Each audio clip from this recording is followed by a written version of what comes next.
Basic step, always turn your couple away from the mirror. You don't want them to see themselves being embarrassed. They're beginners, they will look at each other, they'll start checking each other out. So just make sure that they look somewhere in the back, and you stand right in front of them and you teach them together at the same time. So you will teach them to step forward on the left, just together, even though she will step back when they dance together. In couple, but first of all, you just teach them side by side with you in the front. You show forward, replace together, and then back, replace together. You don't talk much about how much weight goes forward and back. You just focus on the simplest things. First, the pattern and which foot. So left foot forward and replace, and right foot back and replace. So then you teach them the rhythm.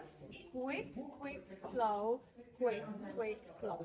As soon as they understand you see, okay, they got this, you get them to dance together. Don't waste too much time, because otherwise they will also, the vibe is not going to be good anymore. They will start thinking, okay, I want to know more, and you don't want those moments, right? So as soon as you see they're doing it, you put them facing each other, and then you tell the follower to prepare her right foot, or his right foot, without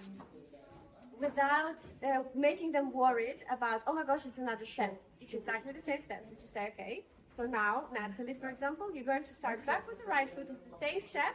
You just start from the second half of the step. So you go 1, 2, 3, and the partner together follows, right? So they're now dancing basic step together. Okay. Actually, so when we do that, should we do the counts with the quicks and slows, or 1, 2, 3s, or is it like? It's up to you. Okay. It's really up to you, but you need to stick to one. Yeah. So if you do the numbers 1, 2, 3. So if you say 1, 2, 3, then you need to explain that there is a silent 4, and then 5, 6, 7, silent 8. So that they know that they need to wait. I personally prefer quick, quick, slow, because I don't need to say anything else. Quick, quick, slow. Quick, quick, slow. I don't need to now count and explain any slows, any pauses. Okay.